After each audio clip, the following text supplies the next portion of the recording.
Hello everyone and welcome to my YouTube channel, Grief, Life After Loss. My name is Lindsay and today I'm going to be discussing grief and the loss of faith.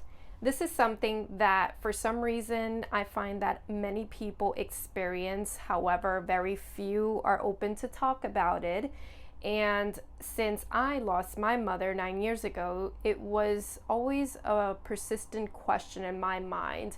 Like, why is it that we as a people are so uncomfortable with questioning or talking about our religion, our spiritual belief system in regards to death and the grief experience? Many people that belong to the Christian or the Catholic faith, those are the faiths I'm going to be discussing simply because that's the faith system that I grew up on, right? So I know that there's many other religions, many other spiritual belief systems, and many people that do not have nor religious or spiritual belief system. So this is simply talking about and sharing my story and my experience with my loss of faith, right?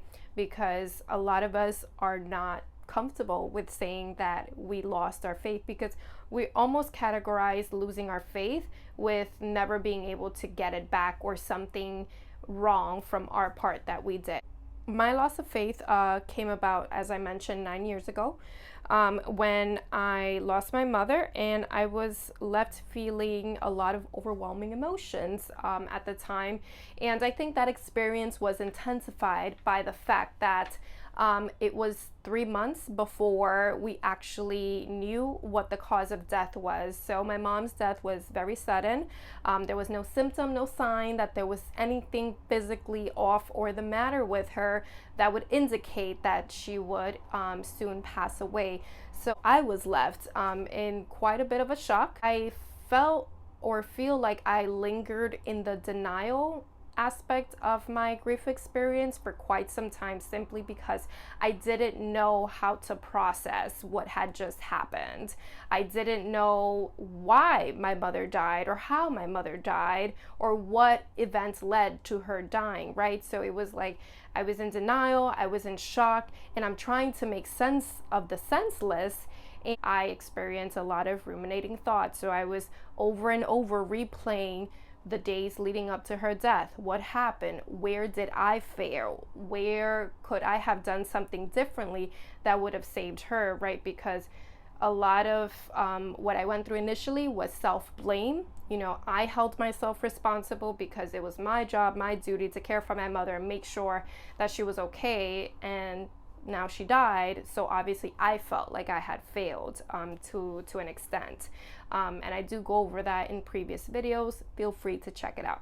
I found myself with ruminating thoughts, and with ruminating thoughts came for me a level of anger and frustration, and I did not know where to project that anger and frustration until certain events started to happen very shortly after my mother's passing. So a few days after she passed away, I overheard a conversation that was happening around me where my aunt said something along the lines of God knows best, and we had to accept that he only wants good for his children. And therefore, what my mom had experienced, which was her death, her passing away, was something that was already in the plans, in God's plans, right? So that was one event that happened. When I heard this phrase at first, I felt very conflicted because here I am in the external listening to a conversation that promotes that God only wants good for his children, that God only wants the best for his children. But in wanting the best, I felt conflicted because inside it's like, how could taking my mother away be the best for his children? Right now, that literally just killed me, although I'm still physically alive. So that's where I started to kind of feel off in terms of what was being told to me and how I internalized and interpreted that experience and that conversation, right? So it wasn't until a separate conversation that happened with my dad in the car a few days after, where I mentioned to him and I expressed to him, you know, like, how could God do this to me? Like, why would he take away my mother? And his response was, you shouldn't say things like that, or you shouldn't question God because, again, God knows best. God only wants the best for his children. And I felt like I was listening to a scratched CD. I felt like I was listening to the same record over and over. And if anything, I feel like that, my interpretation obviously of those separate experiences, but also the pain that I was feeling, the conflicted emotions that I was feeling, the grief that I was feeling, led me to pretty much project the anger and the frustration and pain that I was experiencing to God. I needed someone to blame, right? Because there were so many unknown factors. There were so many things happening at the same time, where the way I process and cope with information at that time, it's like you're the one to blame for. So being that you're the one that has control over who lives or dies, or when we live and die, you're the one that's obviously to blame. Like, that's where my anger and my frustration and my loss of faith pretty much started. And I share my story with you to show how a combination of experiences can lead you to questioning your faith. Because again, oftentimes we're told from very little, you don't question faith, you don't question God, you just simply follow and you listen and you live your life according to what and how God wants you to, right? So during those two separate experiences, some of the emotions that came up for me were the fact that I felt invalidated. I felt like no one was listening. And this was all because God knew best, right? So it was like I was not allowed to question him. And one small fact that I will tell you guys, it's a very 101 basics of psychology. Anytime someone goes to you with expressing any frustration, anger, pain towards anything, even though you may not agree with what they're saying, and perhaps, you may think it's erratic, it's just bizarre, at that time, at that moment, that person does not need to hear what you think in terms of here's right and wrong, right? At that point, it's not about being right or wrong. At that point, is allowing the person to feel validated. And it doesn't mean you have to say, hey, listen, I agree with you. No, it just literally means that, listen, I don't know what you're exactly going through. I don't know what to say. I don't have the words, but I'm here for you. Because people in general are just looking to have their emotions at that moment validated, right? It's not about offering up solutions. It's not about offering your opinion. It's not about, bringing out the Bible and saying, hey, the Bible here, chapter whatever, verse whatever says, thou shalt not grieve. It's not about that. There will be a time and a place for that at some point down the line, but at that point, the person just wants to be heard. And that's all I wanted to do. But of course, I was constantly hearing the repeated message, which was God knew best. So little by little, this led me to resent God, right? So each day I felt like I wanted less to do with God, and I became bitter.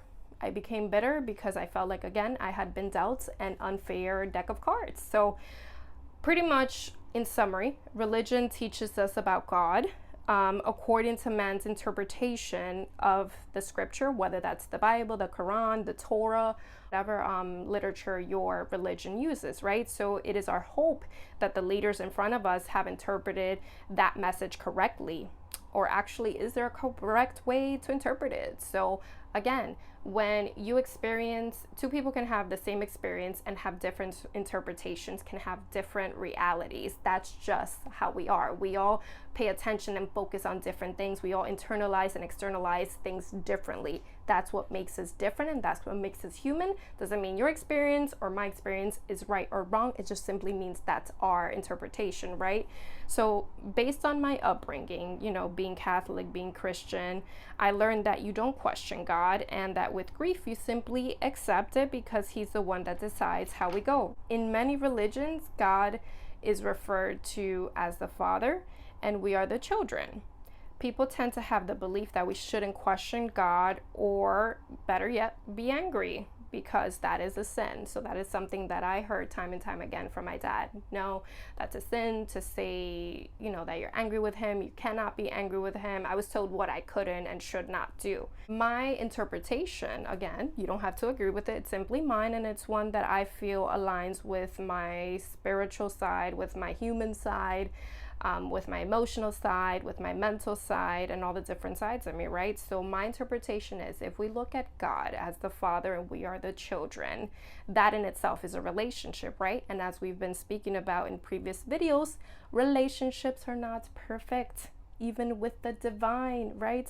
So it is the expectation that with relationships are going to come some disagreements, are going to come some hurdles, some obstacles, some discord, right? But does that mean that it has to be all or nothing? No, just because you're angry with God or you don't agree with the way you feel like God has decided things in your life doesn't mean that you're not able to verbalize. You can verbalize it because, again, at least you're getting it out there, right? So to believe and wholeheartedly and not just by mouth that the divine or God has our best interests, and to have to accept that without any emotional response, without any questioning, to me seems a bit inhumane, right? So again, I know that people will oftentimes quote scriptures in the Bible where it says, you know, if you have faith, you won't grieve, where it's like, okay, I understand, but there are so many interpretations to it, and what makes yours the correct one and what makes mine the incorrect one.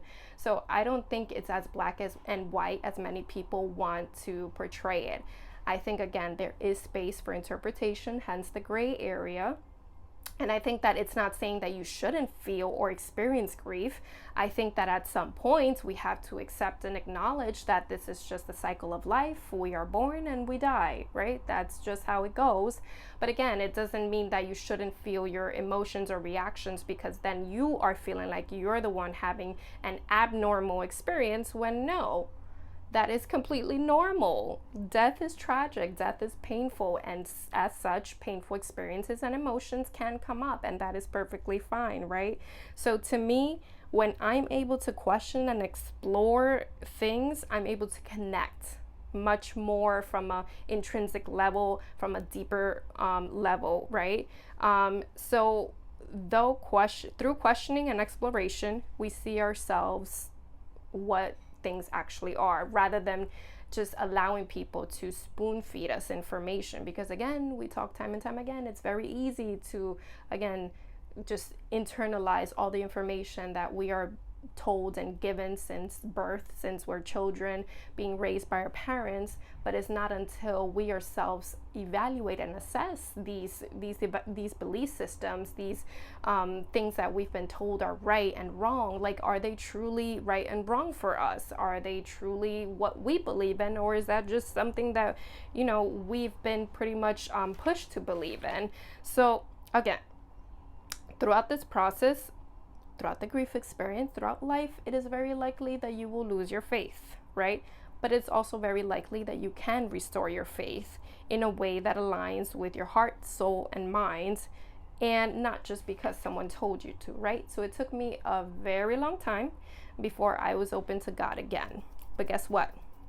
Like any other parent, he welcomed me with a warm embrace. He welcomed me with open arms, right? Because a parent has unconditional, or should have unconditional, love for their kids. So even when they get upset with one another, even when the kid defies the parent or whatever they've been told, there is still that relationship and that openness to fix and amend things. So I hope you guys have found this helpful. Again, the point of my channel, the point of my project, of my mission, of everything that I'm doing is to simply get the conversation going around the uncomfortable topics. And I know this topic may strike a nerve or two, and that is fine. You don't have to agree with my experience. I'm simply sharing with you what I went through, what I experienced, and how I interpreted. I invite you to comment below and share your experience and how you see grief and the loss of faith.